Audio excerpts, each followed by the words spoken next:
आदाब, नमस्कार, सत श्री अकाल। स्वागत है आपका एक और नई सच्ची कहानी में।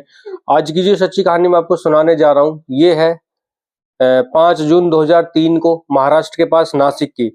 यहाँ पर एक घर में 5 कत्ल हो जाते हैं। टोटल घर में 7 लोग होते हैं, उनमें से 5 का कत्ल हो जाता है। बूढ़ी माँ और उसका एक बेटा बचता है घर में, बाकी सब सदस्यों का कत्ल कर दिया जाता है।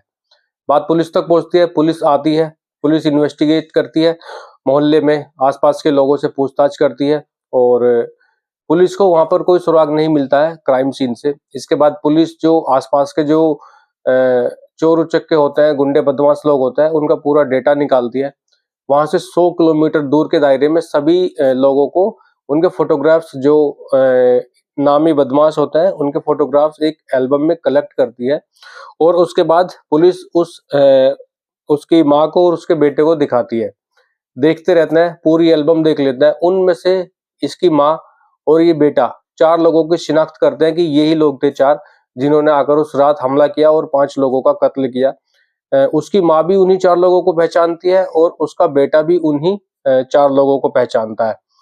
ठीक है, पुलिस दिखाकर शिनाख्त कराकर चली जाती है, लेकिन कभी भी पुलिस वालों ने उन 4 लोगों की गिरफ्तारी नहीं की है।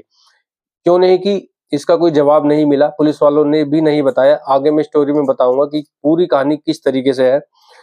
उसके बाद कुछ दिन बीत जाते हैं, 2-4 दिन बीत जाता है, फिर पुलिस वाले उनके घर जाते हैं और उनको बुलाते हैं कि तुम्हारे असली कातिल ये 4 लोग नहीं थे, ये 6 लोग थे।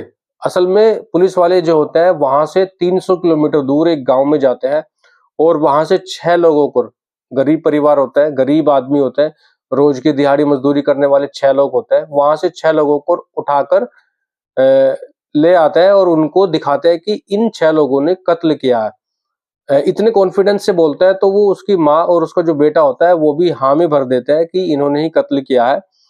केस को आगे बढ़ाते हैं। ये जो 6 लोग होते हैं पूरे गरीब फैमिली से होते हैं, ये उनके सामने, पुलिस वालों के सामने गिड़गिड़ाते हैं कि साहब हमने खून नहीं किया है, हमारा इस केस से कोई लेना देना नहीं है। लेकिन उनकी एक नहीं सुनी जाती और पुलिस वाले चार्जशीट दाखिल करते हैं।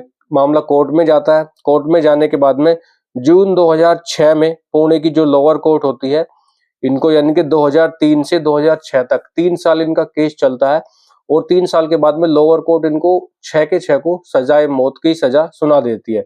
इनको 6 को फांसी की सजा सुना देती है, जिसको फिर ये 6 के 6 बॉम्बे हाई कोर्ट में इस फैसले को, ये जो लोअर कोर्ट का फैसला था, इस फैसले को बॉम्बे हाई कोर्ट में चैलेंज करते हैं। चैलेंज करने के बाद में केस बॉम्बे हाई कोर्ट में चलता है और यहाँ पर 9 महीने केस चलता है। 9 महीने केस चलने के बाद में 2007 में बॉम्बे हाई कोर्ट जो बोलता है कि वो ये बोलता है कि जो ये 6 बंदे हैं इनमें से 3 का क्राइम ज्यादा है, 3 ने उनका कत्ल किया है और 3 इनको सिर्फ गाइड कर रहे थे, बता रहे थे, तो उनका क्राइम इतना नहीं है। इसलिए ये हाई कोर्ट बोलता है कि 3 की फांसी की सजा बरकरार रहेगी और ये जो दूसरे 3 है इनकी फांसी की सजा को कम करके उम्र कैद की सजा में बदल देते हैं। तो उन 3 की सजा उम्र कैद में बदल दी जाती है। इसके बाद ये यहाँ भी नहीं रुकते, जो 6 जो मुजरिम होते हैं, इसके बाद ये इस फैसले को सुप्रीम कोर्ट में चैलेंज करते हैं। मामला सुप्रीम कोर्ट में जाता है अप्रैल 2009 में, यानी कि 2007 से जाता है। 2009 में 2 साल बाद सुप्रीम कोर्ट भी फैसला सुना देता है और सुप्रीम कोर्ट बोलता है कि इन्होंने बहुत बर्बरता से कत्ल किया है, 5 लोगों का इन्होंने कत्ल किया है, इसलिए ये 6 के 6 फांसी के लायक है।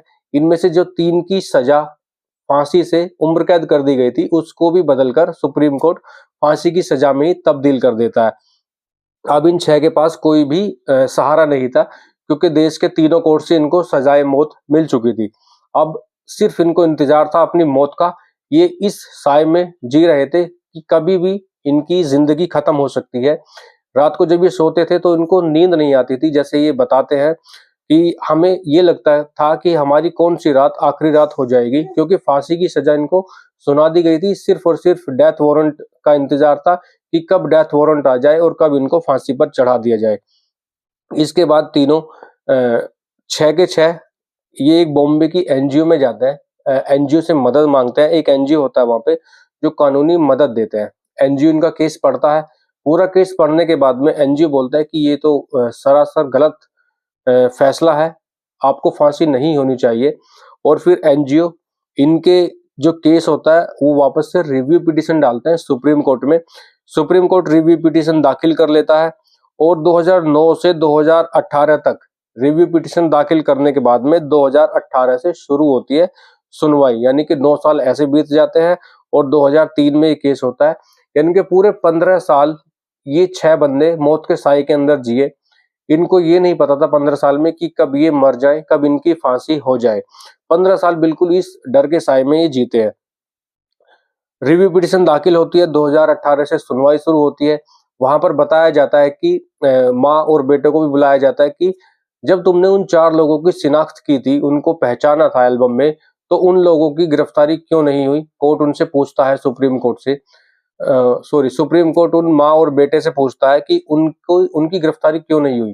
तो माँ और जो बेटा होता है वो बता देते हैं कि सर हमने तो उन चारों को ही पहचाना था, लेकिन जो पुलिस वाले होते हैं वो 2 या 3 दिन के बाद में 6 लोगों को गिरफ्तार करके लाते हैं और इतने भरोसे के साथ बोलता है, कॉन्फिडेंस से बोलता है कि ये कातिल है। तो हमें भी लगता है कि हमसे कोई गलतफहमी हो गई होगी, यही असली मुजरिम होंगे।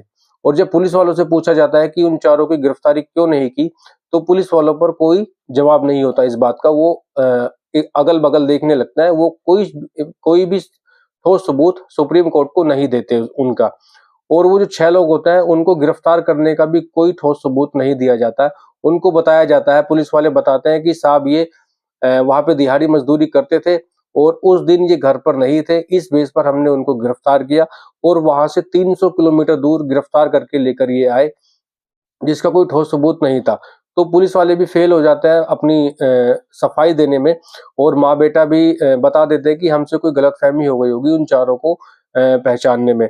तो इस तरीके से ये पुलिस वाले भी कुछ नहीं बता पाते। तो कोर्ट को फिर रियलाइज होता है कि कोई भी ठोस एविडेंस नहीं है, क्योंकि कोई क्राइम सीन से कोई मर्डर वेपन नहीं मिला और जो 6 लोग थे उनका कोई पहले क्रिमिनल हिस्ट्री नहीं थी और जिस वक्त उनका कत्ल हुआ उनके मौजूद थे गांव में होने के। तो पुलिस वालों ने उनको ऐसे ही उठा लिया और ऐसे ही उठाकर केस को सोल्व करने के लिए सिर्फ सोल्व कर दिया।